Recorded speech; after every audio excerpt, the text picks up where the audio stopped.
চট্টগ্রামের মিরসরাই ফেনী নদীর গর্ভে বিলীন হয়ে যাচ্ছে চর ডেভেলপমেন্ট অ্যান্ড সেটেলমেন্ট প্রজেক্টর বাঁধ। প্রতিদিন নতুন নতুন অংশ ভেঙে যাচ্ছে। গত কয়েকদিনে বাঁধের একাংশ নদীতে বিলীন হওয়ার যোগাযোগ ব্যবস্থাও ভেঙে পড়েছে। ভেঙে গেছে কয়েকটি বিদ্যুতের খুঁটি ও সড়কের পাশের অসংখ্য গাছ। ভাঙনে দিশেহারা হয়ে পড়েছেন এই এলাকার মৎস্যচাষীরা। দ্রুত বাঁধের ভাঙনে ঠেকানো না গেলে পথে বসবে অসংখ্য এলাকাবাসী ও মৎস্যচাষী। মৎস্যশিল্পে ভয়াবহ বিপর্যয় নেমে আসার আশঙ্কা রয়েছে। লবণাক্ত পানি ঢুকলে মাছ চাষ হুমকির মুখে পড়বে।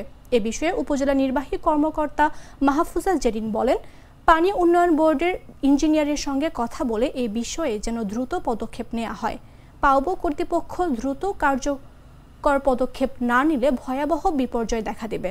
ফেনী পাউবোর উপবিভাগীয় প্রকৌশলী অলোক দাস বলেন, সিডিএসপি বাঁধের ভাঙনের খবর শুনে মিরসরাইয়ের দায়িত্বে থাকা সেকশনের অফিসার ভাঙনস্থল পরিদর্শন করেছেন। সে ভাঙনের বিষয়ে বিস্তারিত অবহিত করেছেন।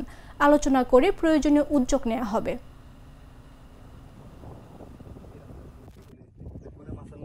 আমাদের মিরসরাই থানার যে প্রশাসন আমাদের একজন ইউনিসকে বলতেছি, আমরা এই বেড়িবাঁধের জন্য যে কোনো টাইমে জরুরি কাজ দরকার, বলক দক বস্তা দিয়ে দক এই বেড়িবাঁধটা পুরো দিতে, গাড়ি চলাচল একদম বন্ধ।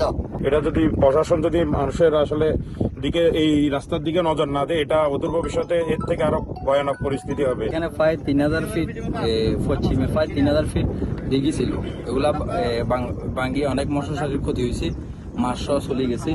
এখানে প্রায় 50টা উপরে বিদ্যুতের খুঁটি ছিল, খুঁটি সব নদীতে বিলীন হয়ে গেছে। আসসালামু আলাইকুম। আমাদের এই যে উত্তর ইচ্ছাখালীর আপনার এই মুড়ি প্রজেক্টের এই বেড়িবাঁধটা আমাদের জন্য প্রশ্ন সম্মুখীন করি, অত দেখা গেলো একসময় সরকার এগুলো করছিল।